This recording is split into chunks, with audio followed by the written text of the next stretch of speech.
local. Vamos orar. Pai bendito, Pai de amor, nós te agradecemos por esse dia que nos concedes. Agradecemos pela noite de descanso e reconforto que nos deste. E te pedimos, Senhor Deus, que tu nos dirijas nesse dia, que tu recebas o nosso louvor, a nossa adoração. Esse dia, Pai, que temos dedicado a Ti, como todos os demais, mas de maneira especial ao domingo. Que tu recebas, Senhor Deus, como cheiro suave no Teu trono de graça, o nosso culto. Fala a cada um dos corações aqui presentes. Fala segundo a Tua vontade e de acordo com a necessidade de cada um. Dá-nos, Senhor Deus, corações sensíveis ao Teu ensino.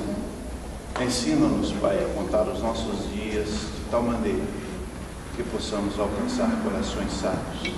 Confiamos na Tua palavra. Essa é a nossa declaração de fé em nome de Jesus. Amém. Amém. Hoje nós vamos continuar a lição que estudamos no domingo passado. No domingo passado eu espero que tenha ficado marcado de forma definitiva a questão da divindade e da humanidade de Cristo, sem qualquer questionamento. Sem o que a continuação hoje não teria muito sentido.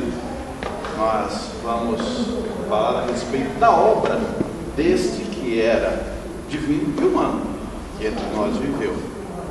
E a obra em num tripé, em três ofícios: profeta, sacerdote e rei.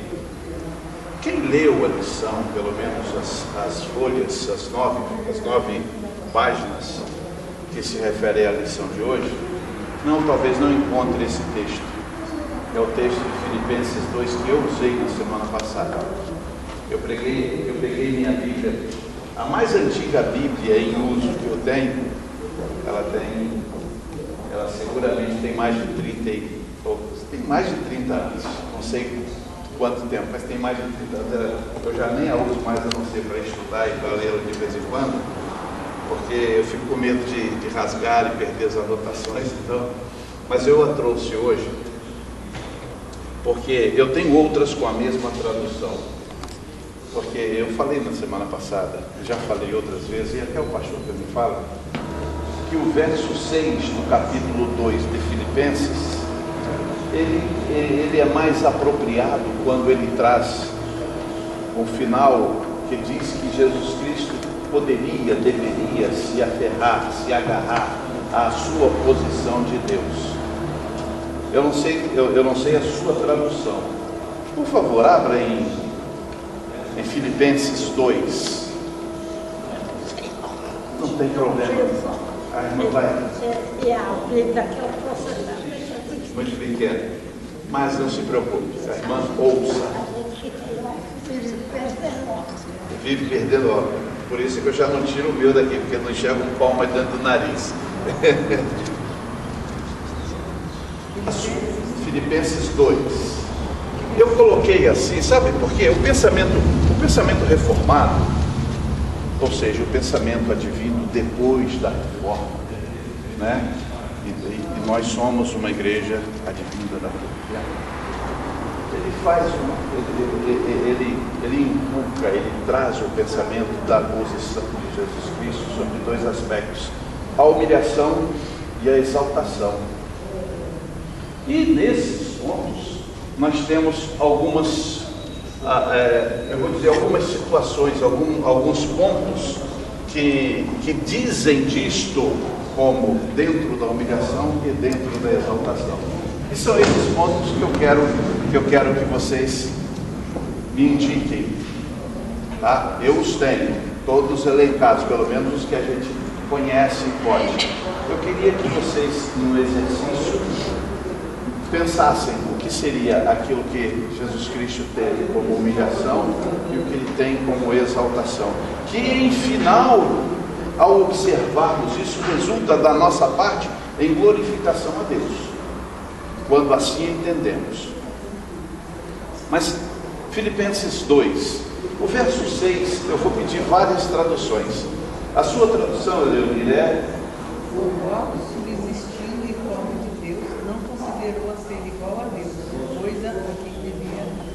tradução é igual à minha e a mais própria e adequada. A sua também é assim? Pois ele, subsistindo em forma de Deus, não julgou como usurpação Ser igual a Deus.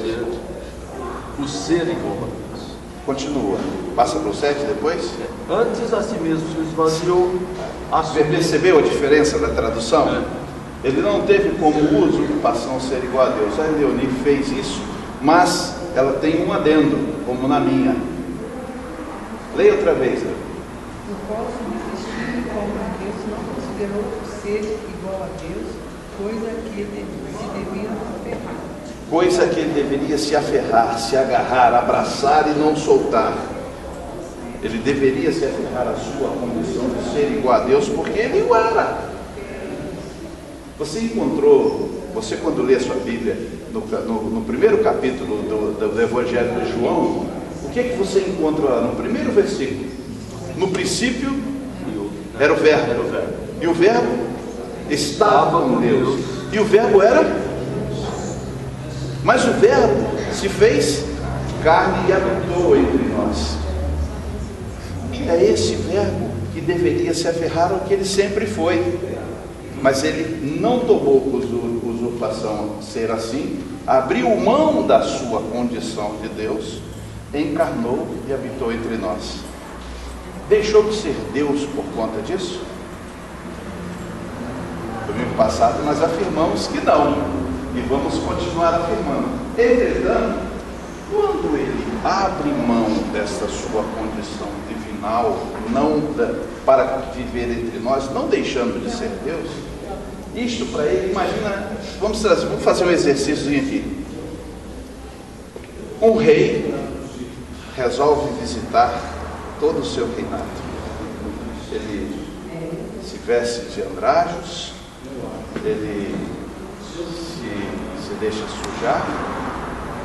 Perceba, para que ele seja identificado entre um dos seus súditos, ele tem que andar mal vestido, ele tem que andar com a aparência dos mesmos, e aí ele se suja e vai para o meio do povo.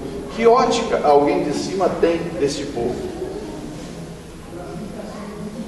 Um povo sujo, inadequado, alguém que não é digno da minha presença entre eles. Não é assim que você olharia, olhando da sua posição real? Porque eu tenho que descer a esta condição. É uma comparação um pouco pesada, mas em última análise é a mesma. A pureza de Deus, a santidade de Deus veio habitar entre nós. Ou você acha que nós estávamos todos limpinhos na presença deste Deus? A nossa aparência é uma aparência do pecado. O pecado conspurca, suja, engrece, destrói a nossa aparência adequada, a aparência em que fomos criados. Você se lembra do princípio?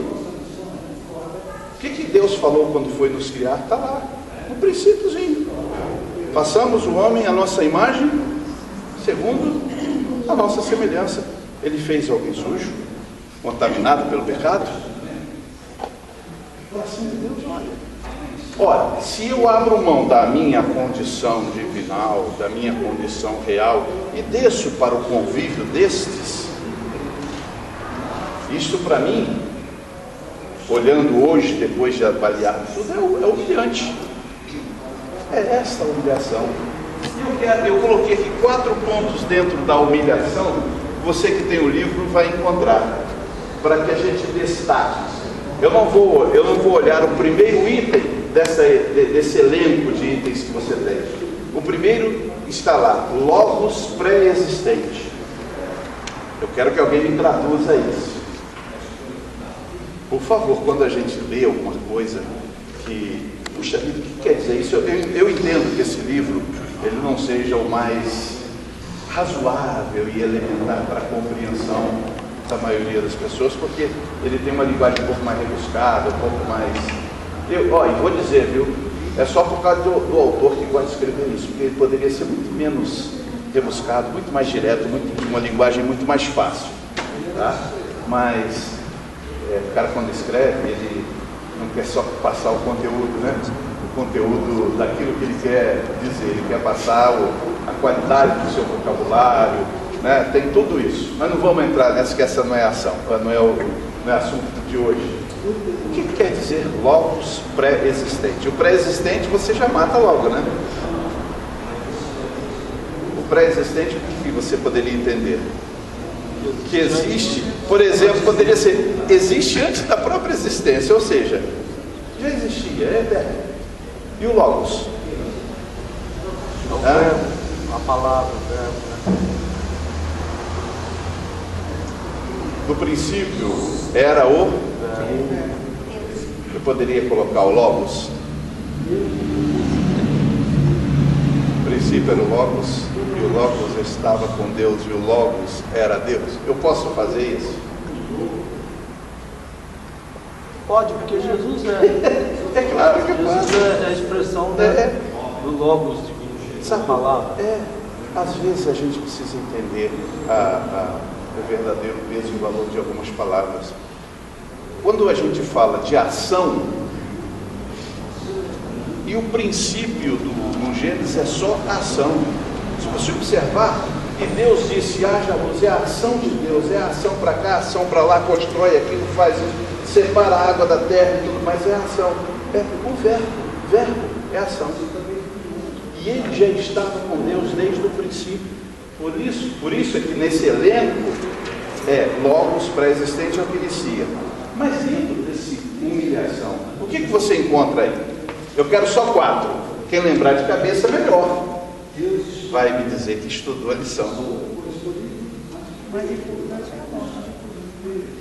Lá embaixo, né? Talvez o último é o momento em que ele quase que passa da humilhação para a exaltação. Por quê?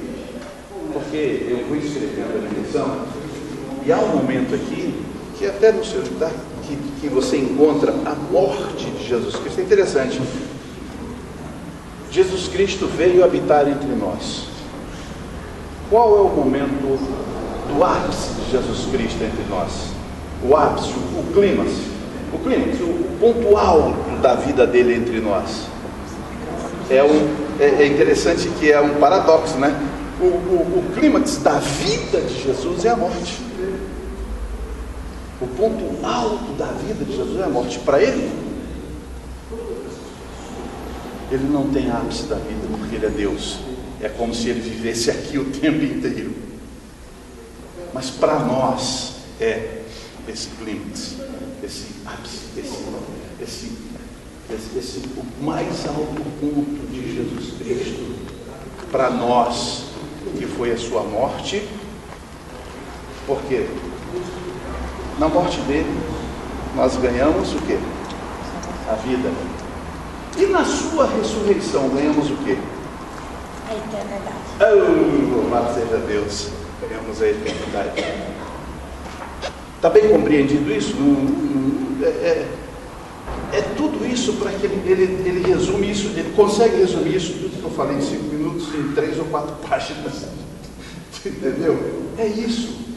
Não precisamos elaborar isso, compreendemos essa verdade. Mas aí no seu livro, existem, acho que uns 10, 11 pontos a respeito da humilhação. A irmã Leoni falou que a última aqui é a morte. Mas e antes disso? O que você encontrou? Há um pacto. O homem da antiguidade vive, o homem escolhido vive por conta desse pacto. Em determinado momento esse pacto é quebrado e ele recebe uma promessa. A partir dessa promessa, o que ele passa a ter no seu coração? A esperança talvez venha depois que ele habita entre nós. Antes ele tem só o quê? O desejo, um anseio, não é? Aí no seu livro tem isso. Ele é alguém desejado, não é isso? Porque, por exemplo, Jesus Cristo habitando entre nós, e o homem que não entendia ser ele o Messias ainda, mas vendo os seus sinais, quando ele se refere a ele e ouve alguém dizer que ele é o Messias esperado. E se você espera ansiosamente por alguém ou por algo, você o deseja. né? Olha aí, ó. Nossa, ele é desejado aqui. Eu vou colocar aqui, eu ajudei um pouquinho. Qual a outra condição que ele apresenta para nós? Quando ele vem. Mas é mais desejado ou humilhado? Aí ele foi rejeitado pelos. Sim, mas Desejado o no povo. sentido de coisa boa. Mas ele era uma coisa. Não, mas aí não é humilhado, não é serviço. Era humilhação, porque ele era Deus, vai viver entre homens. Simplesmente o desejo de ser O desejo do homem trazia sobre ele humilhação. Porque imagine que era necessário que ele viesse. Necessário. Eu vou dizer assim, guardem as devidas proporções. Havia necessidade que ele se diminuísse para viver entre nós. Ou você acha que não houve essa redução? Foi necessário que ele se tornasse homem e não mais somente Deus. Isso era uma redução dele. Isso para ele era uma humilhação. Você imagina? Você imaginou a Elizabeth sentada num banco de praça em Londres, com todos passando por ela? Se ela mal cumprimenta o próprio marido, se ele não fizer uma reverência para ela, você acha que ela vai sentar ao lado num banquinho que sentou, será eu? O mendigo que há 15 minutos estava dormindo debaixo da árvore e tinha sentado naquele banco? Você acha que ela quer se aproximar desse banco? Você imagina então Deus, com sua santidade e pureza, vir e habitar em ele está Deus. E olha aqui a sujeira de um banco sentado por alguém, não tenha tomado banho em 2 anos, não é nada insignificante comparado ao pecado na presença de Deus. E ele veio habitar entre nós. Isso é humilhação. Mas ele humilhou-se, como diz o texto de Filipenses. Paulo, esse texto você já sabe, é o texto áureo da Bíblia, porque ele se humilha a tal ponto de viver entre nós, e eu louvo a Deus porque Deus teve tanto amor por mim, que ele abriu mão da sua divindade permanente e eterna para habitar comigo. Desejado. Qual outro? Pode ler aí, lê no livro, porque você vai aprendendo. Você, quando lê, registra. Ele foi encarnado. Mas para ser encarnado, houve algo antes. O que precede a encarnação? A encarnação é o nascimento, né? Ele precisou ser concebido primeiro, porque você só pode observá-lo encarnado se ele estiver vivo e ali, está ali. Então, antes ele foi concebido, mas concebido de maneira especial, ele era Deus. Tá? Não houve conjunção carnal para que ele fosse concebido. Concebido pelo Espírito Santo, não é? Então, olha, mas houve a necessidade da ação do Espírito Santo na concepção, né? Então, eu vou colocar está muito grande, né? Concebido pelo Espírito Santo. Hã? Aí começa a reconhece você. Vamos ver o que eu vou colocar aqui. Não vou colocar concebido pelo Espírito Santo, só vou colocar assim. Concebido e posteriormente encarnado. Certo? E aí dessas questões decorrem. Por quê? Para ele chegar à morte, ele precisou passar pela maior humilhação que naquele tempo entre os homens existia. Era ser crucificado. A crucificação era para os criminosos da pior espécie. Cristo só curou, salvou vidas, ressuscitou, curou enfermos, libertou endemoniados e teve como pagamento a pior sentença que um criminoso poderia receber. Criminoso, homicida. E não um homicida, talvez homicida de alguma autoridade, alguém importante. Entretanto, ele foi morto trocado no momento da morte por um homicida confesso e reconhecido, que era Barrabás. Não existe humilhação maior. Vencido a questão da morte para a exaltação, o que você colocaria como primeiro ponto da exaltação, seguindo uma sequência lógica?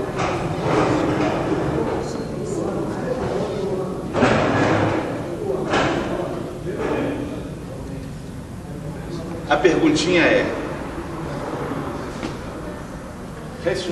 ressuscitado ou a simples ressurreição? Existe diferença?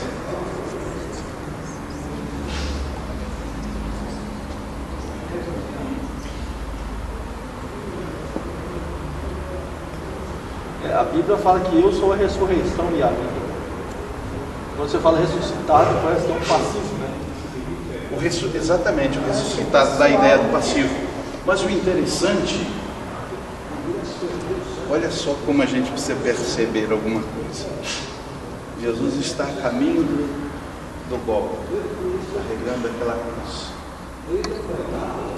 No momento em que ele é levantado, tem suas mãos pregadas.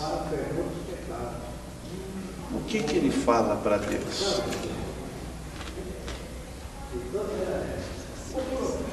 Sabe o que aconteceu naquele momento em que ele foi morto?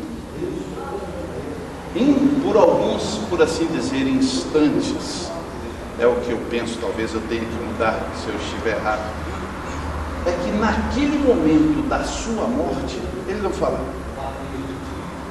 não sei que eu esteja enganado, ele não diz, Pai, por que o Senhor me abandonou? Não foi isso que ele falou? Porque naquele momento é só a carne que está sofrendo para aquele morto.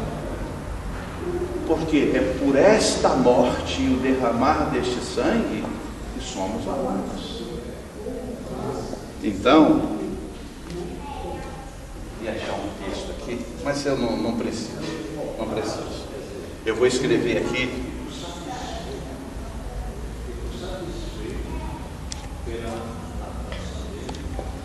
A ressurreição é o ato, o ressuscitado é passivo porque foi Deus que o ressuscitou. Ele precisou da ação do Pai para esse momento. Ele era o Filho, ele era Deus, mas ele precisou abrir mão naquele instante do ser Deus para que então aquilo que vem sobre nós após esta ação dele se derramasse sobre nós. Porque senão seria muito fácil. Eu sou Deus, eu não vou morrer, pode me crucificar, posso sentir dor aqui um pouquinho, mas eu sou Deus. Não haveria a justiça, por assim dizer, sendo praticada pelo seu pecado. Por quê? Porque ele sabe que isso não é nada para ele.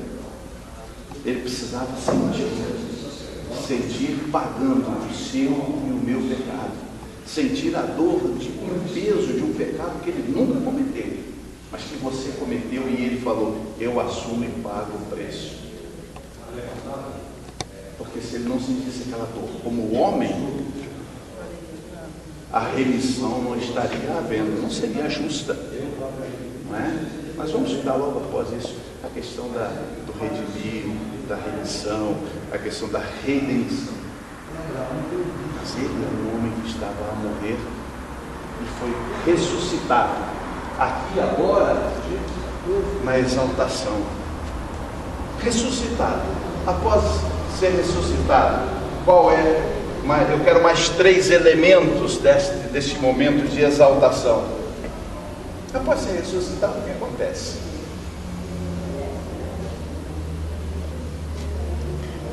Ascendido aos céus, sentado à destra do Pai, intercessor.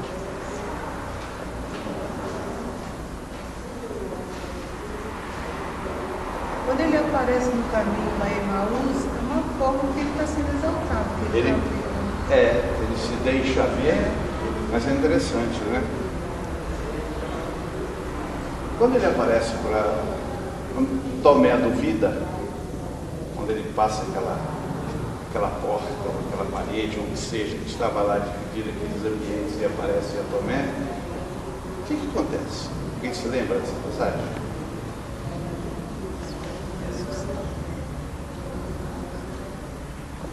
Eles ficaram com medo, né?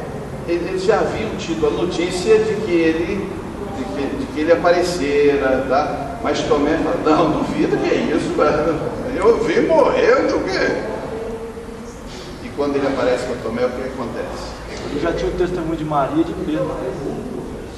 Ele já tinha o testemunho de Pedro e Não, Maria. já tinha, exatamente. E o que ele faz? Jesus se apresenta e chama Tomé para tocá-lo. Colocar a mão Nas suas feridas, manda tocar. Né? Aquilo era um corpo físico ou um corpo, vou brincar, holográfico. Físico. Não era um corpo holográfico, não era uma visão, não era o que você poderia chamar pela televisão aí de um fantasma. Era físico. Ora, é claro que era físico. Se não, o que é isso aqui? Se não, isto não teria acontecido, não é?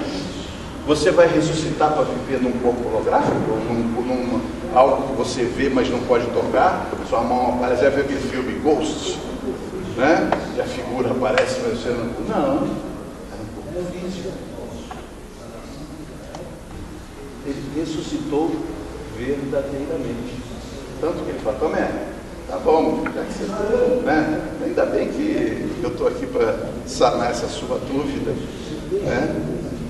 Tomé foi um tremendo de um evangelista posterior, alcançou a Índia, há notícia de que até na Inglaterra, uma vez que ele foi à Índia, e a Índia era, durante muito tempo, foi uma região pertencente à Inglaterra, o evangelho chegou, disse que até a Inglaterra a mensagem de Jesus chegou. Disse não, chegou. Não sei se por Tomé, mas disse em alguns momentos da história que foi por intermédio dele, por os seus discípulos. Mas, ressuscitado, ele ascende aos céus, assentado à destra.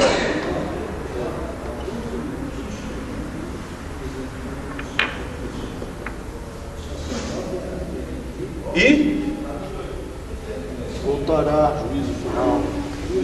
Vamos colocar aqui como um justo juiz. Nesta condição, observe bem as condições para a humilhação e a exaltação.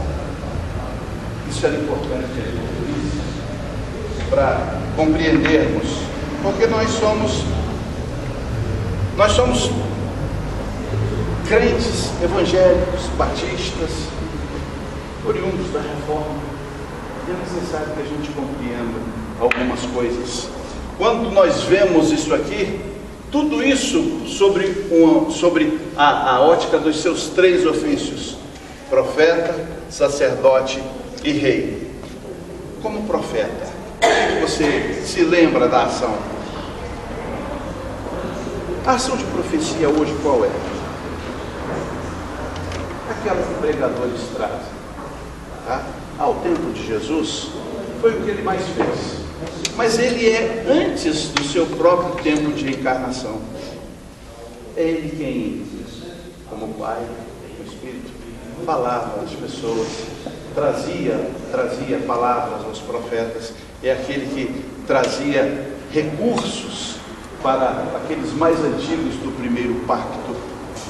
Você não imagine que ele não estava presente quando Sara, escondida atrás daquela barraca lá de Campe, deu aquele sorrisinho duvidando que Abraão poderia gerar um filho. Alguém já leu essa passagem? Está lá. Ela sorri por entre os lábios, duvidando. 25 anos do nascimento do seu filho. Ele recebeu a visita, não recebeu?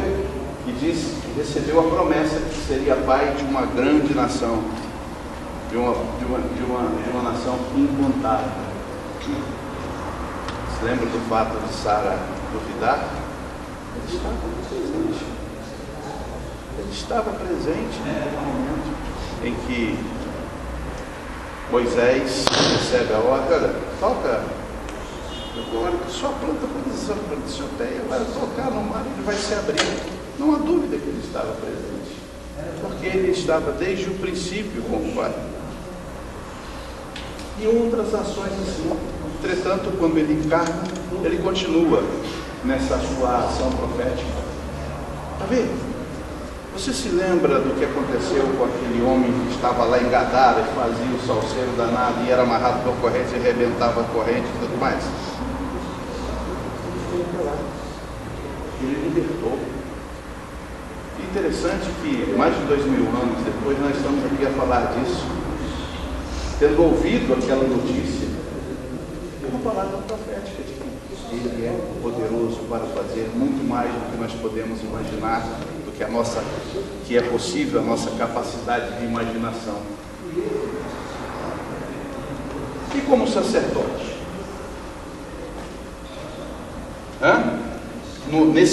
Esse é o ofício profético. E como aquele ofício sacerdotal? O que você pode encontrar? Ofertava pelo povo, né? O sacerdote tinha essa função dentro do rito do sacrifício. Ele não só fez isso, mas como foi o sacrifício. Ele foi o próprio sacrifício. E é mais do que isso. É simples, querem ver? Alguém aqui todo domingo chama e convocando o povo à oração para as suas necessidades, os seus pedidos, as suas aflições, os seus golpes. Alguém já percebeu como o pastor Neilson encerra as suas orações? Ele se apresenta como um pastor menor, recorrendo ao pastor maior dele e nosso. Quem é esse sacerdote? Ele se apresenta como um sacerdote menor, recorrendo ao sacerdote maior e supremo. Ele é aquele que está a interceder por nós hoje, na sua ação, na sua obra sacerdotal. Ele está ali como o nosso advogado. Segura, pai, olha, já paguei lá. A Cida pisou na bola, Denise, Cid Reinaldo, mas pai, eu já paguei por eles. E eles acabaram, eu ouvi aqui, o Espírito Santo está aqui dizendo, estou aqui ouvindo ele pedir perdão, porque se irou, porque zangou, porque xingou, porque pensou mal, porque desejou mal. Já está aqui, ele se arrepende. O meu sangue queima no seu corpo quando ele erra. Não é mais ou menos assim que você sente? Não é mais ou menos assim que o Espírito Santo se manifesta em você quando você pisa na bola? Tá, eu estou falando só para aqueles que pecam, tá? Então, é assim. E ele está ali no seu ofício sacerdotal. Porque primeiro ele tem essa condição porque ele deu a vida. Ele tem essa autoridade, a autoridade que a sua morte dá. Tem um detalhezinho importante para tudo isso, tá? Daqui a pouco eu vou dizer um detalhezinho importante. Mas ele tem um outro ofício. E esse é o ofício supremo e real. Como rei. O que você encontra neste ofício como rei? O que você pode me dizer sobre isso? Como rei. O que faz um rei?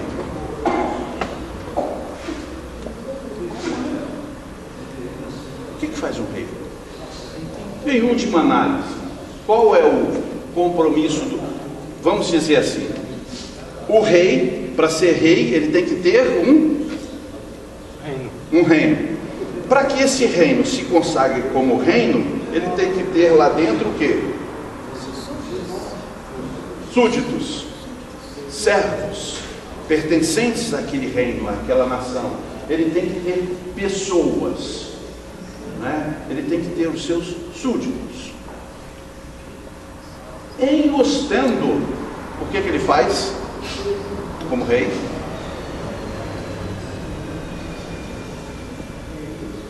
Ele os governa. Não é isso que o rei faz? Não a rainha da Inglaterra, tá? É até usado hoje a rainha da Inglaterra como uma figura decorativa, né? Mas, porque sempre se tem de atribuição ao rei, é a governança, é o cuidado sobre os seus súditos. Ele governa, e é o que Jesus Cristo faz dentro do seu reino. Ele governa, e ele governa o quê? Qual o nome do reino de Jesus Cristo? Qual o nome do reino de Jesus Cristo? O reino dele tem nome. Qual é? É isso mesmo, é a igreja. O reino de Jesus Cristo tem nome, é a igreja. E ele governa a igreja. Ora, vamos assim para a gente entender o que é a igreja. É a reunião dos santos. Mas Paulo chama a igreja por um outro nome. Um corpo. Ora, se ele governa este corpo, ele é o quê? Cabeça. E nós, membros. Os membros são muitos, variados. Então, eu posso ter membros, em que pese sermos todos distintos, muitas vezes temos dons iguais. Porque todos, a palavra de Deus diz que todos, absolutamente todos, temos dons. Não tem ninguém sem dom não, tá? Se você fala que não tem dom, volta, faz um acerto com Jesus Cristo, o aceita, porque se você garante que não tem dom, está faltando alguma coisa. Aceita Jesus Cristo e volta, entendeu? Todos temos dons, e todos podemos, é por isso que essa é a multiformidade de Deus. Mas é interessante, esse é um corpo muito maravilhoso, que ele pode ter 2 braços, três pernas, 20 pernas, pode, mas o interessante é que ele não pode ter 2 cabeças, nenhuma cabeça substitutiva, a não ser que seja com I minúsculo a igreja do Reverendo Mundo. Que, lamentavelmente eu não posso usar aquele jargão popular que Deus o tem. Pois não. Mas mesmo quem não está na igreja tem dom, sim? Quem não está? Dentro da igreja também tem dom. Não, quem não está na igreja quer dizer corpo. Não, acho que pessoas, se for. Fora do corpo? As pessoas que estão dentro da igreja. Mas também Não são salvas, você quer dizer? Não tem dons, elas têm talentos. Talento que é algo muito natural. Por exemplo, eu não tenho dúvida que Caetano Veloso e Jesus Cristo estão em pontos opostos. Mas eu não posso negar o talento do cara. Posso? Lulu Santos está no extremo oposto de Jesus Cristo. Mas eu não posso negar que é um belo poeta. Chega para um cara mais bonzinho, achar um mais bonzinho. É difícil, né?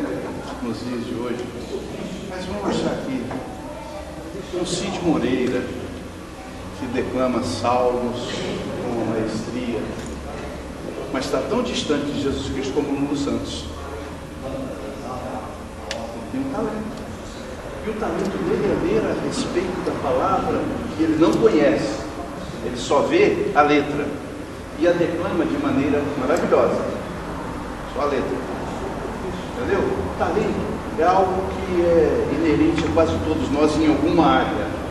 O dom, ele é dado por Deus. E eu digo que ele não pode ser exercido dentro da igreja, porque ele é dado para o exercício na igreja, para benefício da igreja, não é nem daquele que o tem. A pessoa que tem e detém o dom, não é para benefício dele. Via de regra não, é a regra para benefício da igreja, porque é isso que a palavra de Deus diz, para benefício dos santos, outros. Ele só se beneficia porque em usando esse dom a abençoar os outros, Deus o olha de maneira abençoadora, porque ele está cumprindo aquilo que Deus mandou.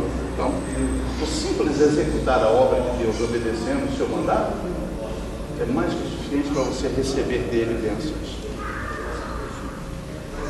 Calvário, a obra do Senhor, então, nos seus 3 ofícios, passa pelo profeta, sacerdote e rei. Eu não sei disso aqui. Pois não. E essas pessoas, esses cantores, foi dito que os melhores cantores, eles eram evangélicos. Aprenderam na igreja, né? Gospel. Então, assim, hoje eles estão No mundo. E aí, esse dom? Não houve dom. Talento. O fato de começar na igreja não acredita como dom, é como talento. Ele seria bom cantando na boate ou cantando aqui. Só que o cantar dele aqui, por melhor técnico que tivesse, não traria da parte dele o benefício da edificação, que é para isso que o dom é dado por Deus, para a edificação dos santos. De repente até poderia edificar um ou outro, dependendo daquilo que ele estivesse cantando, mas ele não receberia o justo pagamento de Deus, ainda que imerecido da parte dele, mas merecido por obedecer a sua ordem. Existem pessoas, a gente conhece no mundo, principalmente nos Estados Unidos. Existe hoje talvez a mais famosa cantora americana, pelo menos a que mais tem ganhado dinheiro hoje, que começou numa igreja, uma tal de Beyoncé. Houve uma outra que morreu dentro da banheira com uma overdose de droga, que começou numa igreja, talvez a melhor voz que o mundo tem ouvido, junto com Edith Piaf. Isso é coisa de velho, tá? Para mim, uma das melhores vozes que eu ouvi cantar foi Edith Piaf. E a outra foi aquela Whitney Houston, a voz mais pura e cristalina que eu ouvi cantar. Não ouvi maior, nem melhor. Pode escolher quem quiser. Igual Whitney Houston não existiu. E as igrejas. A Bíblia narra que às vezes que aquilo que apostava, a vigília, deixa no seio da igreja para dizer, não perde o seu dom. E não é só dom de cantar, não, seja qual que for, qualquer um deles. O talento que é da natureza, nunca vai perder. Não é essa produção de dom, é só de talento. Todos nós começamos em algum momento com muito talento e podemos passar a adquirir os dons na nossa relação com Deus, em Jesus Cristo. Mas nós não nascemos com dons, nós nascemos com talento. Para as mais variadas áreas, tá? As mais variadas áreas.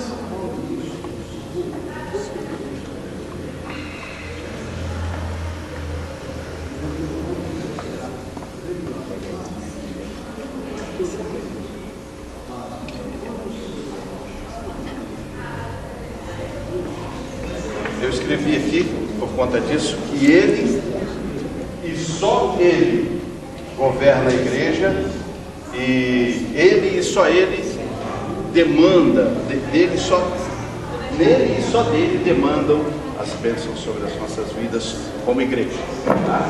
Isso fica patente. Como profeta, sacerdote e rei, ele é o cabeça, ele governa.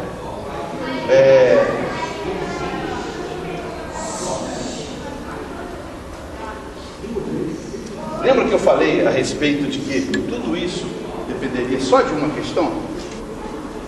Para que ele seja, você compreenda como profeta, sacerdote e rei, e tenha dele o governo sobre a sua vida e tudo mais, e sobre a igreja, eu preciso de uma questão, uma coisa. Vamos abrir as nossas Bíblias em 1 Coríntios. Já falamos a respeito, é que eu vou falando e passo aqui, depois eu já falei tudo que está escrito aqui. Eu quero ver essa manifestação gloriosa de Jesus Cristo enquanto sacerdote e rei. Por quê?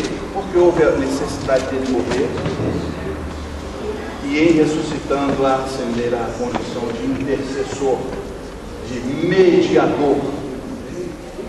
E é interessante que quando a gente observa essa condição de Jesus Cristo como intercessor, como mediador, ele joga por terra, ele esmaga aquele dogma do romanismo, que tem um interventor nesta relação. Existe um interventor na relação entre os romanos. O Papa substitui uma presença quase que divinal. E o padre, ele faz essa substituição daquele que teve a sua morte vicária. Tanto que muitas vezes ele chama o vicário da paróquia, não é assim que fala? O que ele derramou por você? Em que ele sofreu por você? Esmaga essa teoria. Só Jesus Cristo, só Jesus Cristo é aquele que intercede, é aquele que faz a mediação. Mas ninguém. Ele é o mediador, só ele. Mas era necessário que nesse momento, nessa ascensão dele, pouco antes ele fosse homem. Falamos sobre isso. Humano. Para quando ascendesse e estivesse a mediar, então ele está como Deus e sentado à destra do Pai. Para ser aquele que pagaria por nossos pecados, era necessário que fosse homem. O sacrifício deveria ser humano.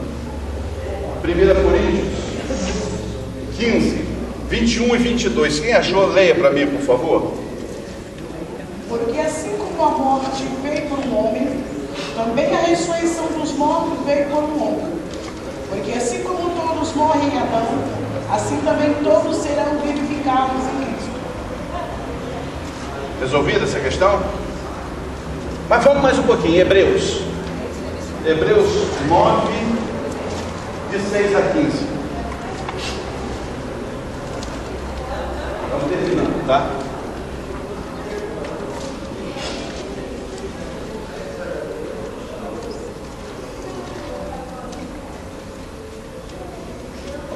Quem achou, leia rapidamente. Ora, depois de tudo isso, assim preparado, continuamente entram no primeiro tabernáculo os sacerdotes para realizar os serviços sagrados.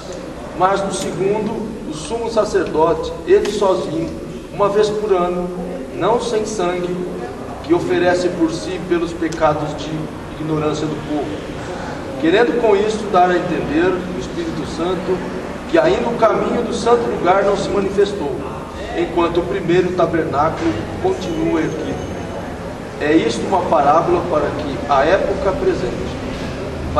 presente, e segundo estas se oferecem tanto dons como sacrifícios, embora estes, no tocante à consciência, sejam ineficazes para aperfeiçoar aquele que presta culto, os quais não passam de ordenanças da carne, baseadas somente em comidas e bebidas e diversas abluções impostas até ao tempo oportuno de reforma.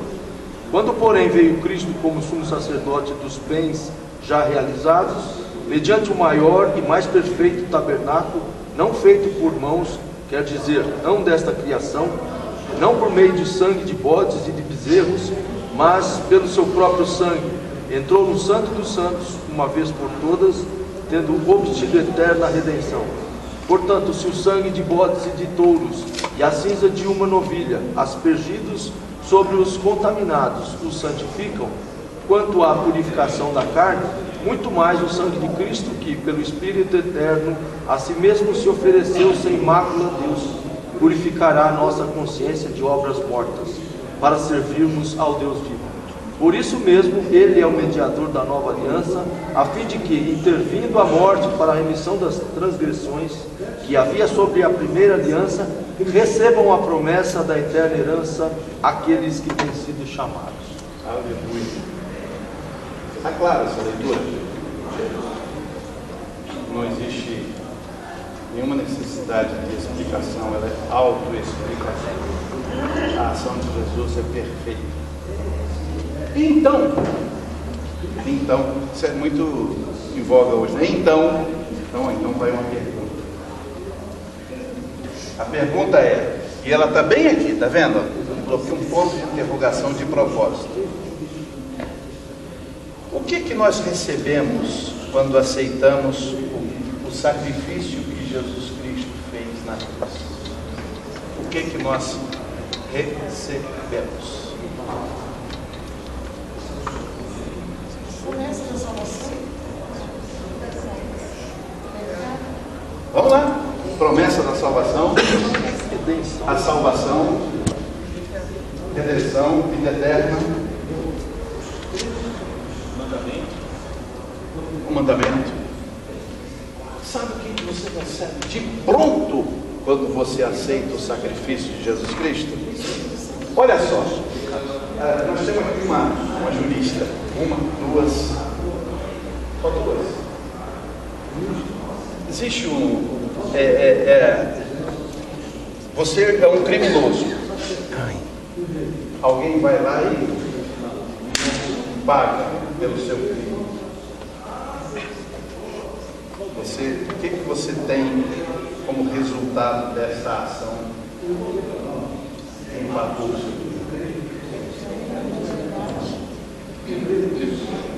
Tem a liberdade.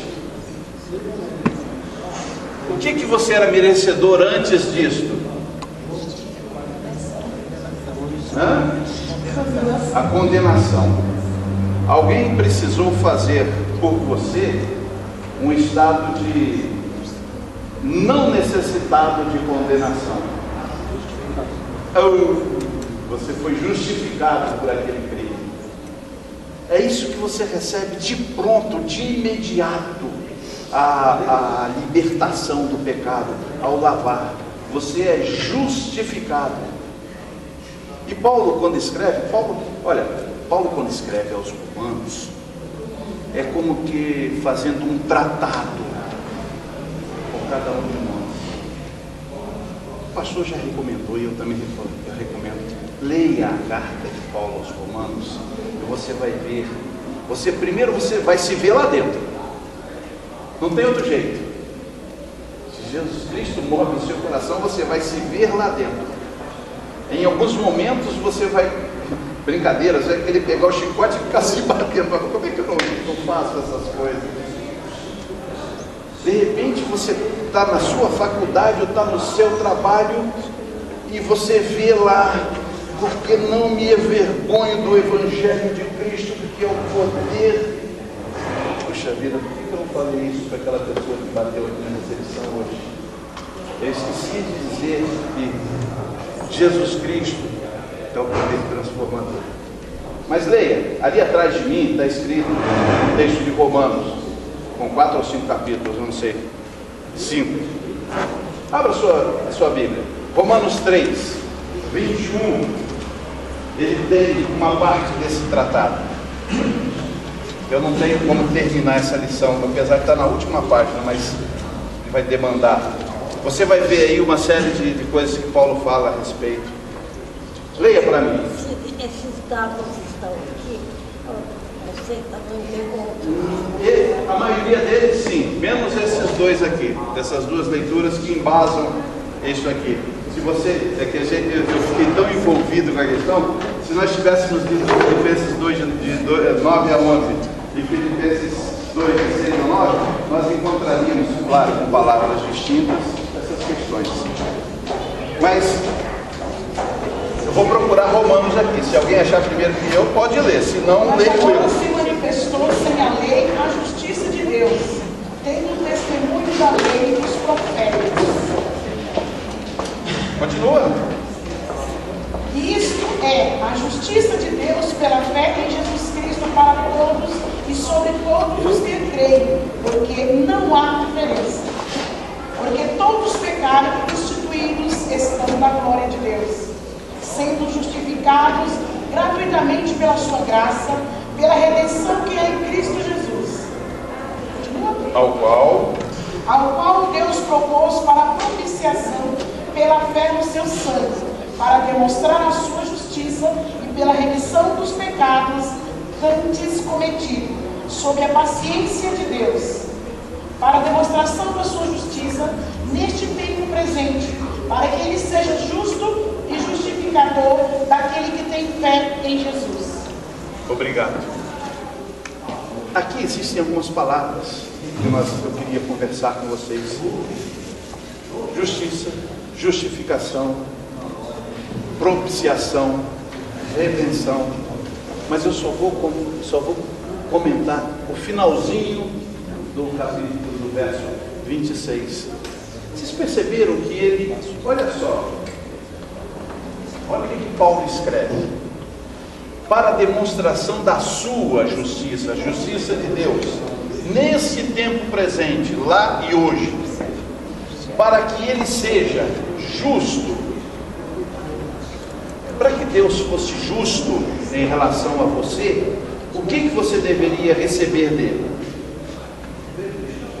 Vamos ser sinceros, sem medos, né? Para que Deus fosse justo com você, o que você deveria receber dele? Condenação, a morte. Você deveria receber isso. Entretanto, a sua misericórdia, o amor e principalmente a graça dele é derramado sobre você, e ele não te dá o que você merece, que é a morte. Mas ele faz isso por ele mesmo, ele não depende de você. Sabe por quê? Porque mesmo sendo justo, ele diz, olha, para que seja justo, e também para não te dar, ele é o justificador. O justificador é aquele que justifica, é aquele que vai e paga. Ele mesmo pagou pelo seu crime, que ele deveria tomar a punição de você. Então, olha, você não tem condição de pagar pelo seu pecado. Você está condenado à morte. Mas eu vou sofrer a morte por você, e eu mesmo vou justificá-lo para mim mesmo. Percebe? É isso que Paulo está dizendo. Que ele, para que ele seja justo e também justificador daquele que tem, e aí é o princípio que tem que reger as nossas vidas. Você precisa crer nisso em Jesus Cristo. Porque o texto final, a última linha diz, para que você tenha fé em Jesus Cristo. E aí isso te garante que Ele te justifica perante Ele mesmo. É como se o dono do banco fosse lá e falasse, Rosa, você deve 10 milhões. Você está na roça? Está não, Rosa. Eu sou o dono do banco. Olha, eu, o dono do banco, estou aqui pagando uns 10 milhões pela roça. O banco não vai te cobrar. O banco agora não precisa cobrar nada, porque eu, o dono do banco, não estou tirando do banco, eu estou tirando do meu caixa próprio e estou pagando isso ali. Jesus Cristo deu da sua própria vida e veio para diante do Pai e falou, Pai, estou morto aqui, derramando meu sangue pela rosa, pela Maria e pela Cida. Eles não mais te devem nada. Eu os justifico. Foi só ele. Você não teria como fazer para pagar. Nós não teríamos como fazer para pagar. Ele vai e ele mesmo paga. É o que Paulo diz nesse texto de maneira maravilhosa. Eu gostaria de entrar na questão ela é importante, mas tendo compreendido o que Jesus Cristo fez na sua vida, o Jairo ainda não são tão importantes assim, porque você aguarda em Cristo. Deus nos abençoe e até o próximo domingo com a irmã Miriam. Tá?